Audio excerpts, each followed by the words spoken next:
A lavish Persian palace goes silent overnight in the heart of the mighty Achaemenid Empire, a realm that commanded millions. 1,000 royal concubines simply vanished. This is not a myth, but a historical enigma that has baffled scholars for centuries. By the end of this, you will understand the shocking truth behind one of the ancient world's greatest disappearances. We will sift through ancient Greek accounts filled with whispers of a king's terrible wrath and explore whether this was a brutal act of vengeance or a calculated political purge lost to time. The sands have buried the evidence, but the questions remain. What do you believe happens when absolute power faces an unsolvable crime? The royal harem was a city within a city, a world sealed behind high walls. Far from a simple pleasure palace, it was a vital organ of the empire's body politic. The King of Kings demonstrated his boundless wealth and authority by maintaining a household of staggering size and complexity. Within its guarded halls resided not just his wives and their children, but hundreds of concubines, along with a vast army of servants, attendants, and the eunuchs who guarded them all. This was a place of intricate social ladders where a woman's lineage, the favor she held with the king, and the sons she bore dictated her power and influence. These women were often princesses from conquered lands or gifts from allied rulers, making the harem a living tool of diplomacy, a silent engine of political alliance. Its very existence was a statement. The king who commanded such a private domain was a man who commanded the world. For 1,000 individuals to vanish from this gilded cage seems unthinkable. The harem was one of the most secure places in the entire empire, a fortress of silk and secrecy. How could anyone orchestrate the simultaneous disappearance of so many souls without a trace? The walls had ears and the gates were watched by loyal guards. This was not a remote caravan that could be lost in the desert. This was the heart of Persian power. The sheer impossibility of the act is what makes the mystery so compelling. Our only window into this shocking event comes from a man who walked its halls. Ctesias of Cnidus was a Greek physician who lived for years within the Persian court, and his writings, a history called the Persica, give us the sole detailed account. He paints a picture of a king consumed by fury. The story goes that Xerxes I discovered a devastating betrayal. His own brother was allegedly involved in a conspiracy, or perhaps a romantic affair, with one of the king's most favored concubines. In a fit of rage over this personal and political insult, Xerxes ordered his brother executed, but his vengeance did not stop there. Ctesias claims the king then turned his wrath upon the entire harem, the 1,000 women he held in his household. The order was given for their punishment, a collective sentence for the crime of one. Here, the historical record becomes dangerously blurry.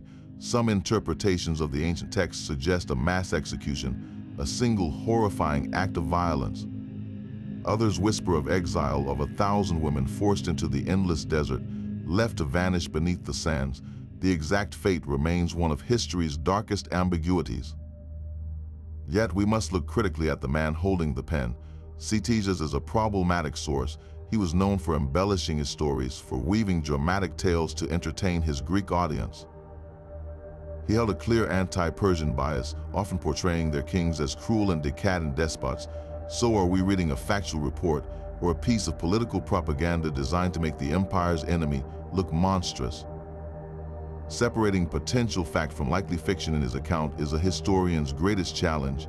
If this was not a simple act of barbaric rage, what other forces could have been at work behind the palace walls? But a king's personal rage is rarely the full story, especially when the fate of an entire royal household hangs in the balance. What if the official tale of betrayal and vengeance was merely a cover for something far more calculated? We must consider that the disappearance was not a crime of passion, but a cold political purge. The harem was a hotbed of influence where powerful women from different noble families vied for control. A single favored concubine could sway the king's decisions on matters of state, and a faction united behind her could become a threat to the throne itself. Imagine a group within the harem, perhaps allied with a disgruntled prince or a scheming court official, growing bold enough to plot a coup. The sudden removal of 1,000 women would then be the swift, brutal amputation of that rival power base. It was less about punishment and more about preemptive survival. a surgical strike to eliminate a perceived internal enemy before they could strike first. Another tantalizing theory suggests the women did not die, but escaped. Could a mass breakout from such a heavily guarded place have been possible? The sheer logistics are staggering. Coordinating the movement of 1,000 people in total secrecy would have required inside help, perhaps from corrupt eunuchs or guards bribed by an outside faction. They would have needed supplies, a destination, and a route through some of the most watched territory in the empire. While incredibly difficult, it is not entirely impossible. History is filled with daring, large-scale escapes, yet if they did flee, their complete disappearance from all records is, in its own way, just as mysterious as any execution. Where could 1,000 royal women possibly go without a single trace? To understand the pressure that could have sparked such an event, we must look at the world outside the harem walls. Xerxes returned from his failed invasion of Greece a weakened ruler. His military prestige was shattered and the treasury was drained. The empire was simmering with discontent, and plots against his life were becoming frighteningly common. In this atmosphere of fear and suspicion, the most secure place in the kingdom could also be seen as the most dangerous. The harem, with its web of alliances and foreign loyalties, might have appeared to the paranoid king as a nest of vipers waiting to strike. The story of the vanishing concubines, whether literally true or a powerful metaphor, encapsulates the brutal realities of a decaying dynasty. It speaks to the terror of a king who could trust no one, not even those in his innermost circle. The true horror may not be in a single act of violence, but in the slow, suffocating grip of political fear that made such an act seem necessary. The palace walls have long since crumbled, but the sands of Iran hold their secrets tightly. When we search for physical proof of the concubines' fate, we find only a deafening silence. No mass grave filled with 1,000 skeletons has ever been discovered. No archaeological site reveals a sudden, tragic end for so many souls. This absence of evidence is a mystery in itself. For an event of such supposed scale, the ground is stubbornly mute. The science of archaeology faces immense challenges here. It is ill-equipped to find traces of something as ephemeral as a disappearance, especially when that event may have been deliberately erased from the landscape. The Persian Empire was a master of bureaucracy, keeping meticulous records on clay tablets. These administrative documents detail everything from grain shipments to the salaries of court officials. Yet in all these countless lines of cuneiform script, there is not a single mention of 1,000 women being removed from the royal household.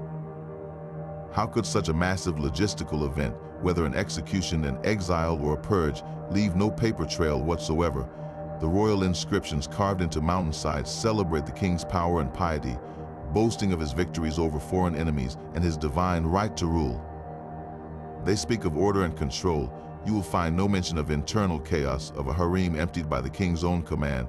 To record such an act would be to admit a profound loss of that control, to immortalize a moment of brutal instability. This official silence from the Persian sources is as telling as the Greek whispers. It forces us to confront two equally compelling possibilities. The first is a deliberate, empire-wide cover-up. The state machinery would have worked efficiently to scrub the event from all records, to bury the truth as deeply as they might have buried the victims. The second, more unsettling possibility is that the Greek historians like Ctesias dramatically inflated the story. Perhaps the number 1,000 is a symbolic figure for a smaller, yet still shocking, incident. Maybe a single faction was removed, and over time the tale grew in the telling, becoming a legend of 1,000 lost lives. We are left reading between the lines of propaganda, both Persian and Greek, trying to find a truth that neither side had any interest in preserving. This lack of a stone or bone to prove the story means we are forever piecing together a ghost story from the ancient world, a puzzle with most of its pieces missing. So we are left with a profound and haunting silence. The story of the vanished concubines is a tale woven from 3 distinct threads, each more fragile than the last. We have the tantalizing, yet deeply problematic, account from Ctesias the Greek, a man whose words paint a portrait of a king's terrible, personal vengeance.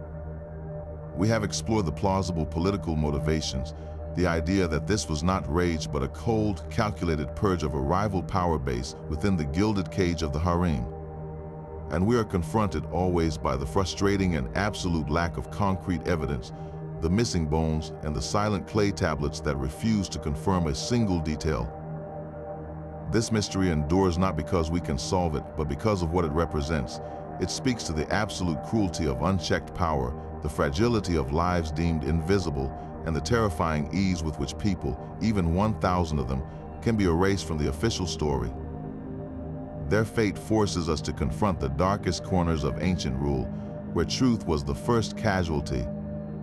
So what do you believe happened on that silent Persian night?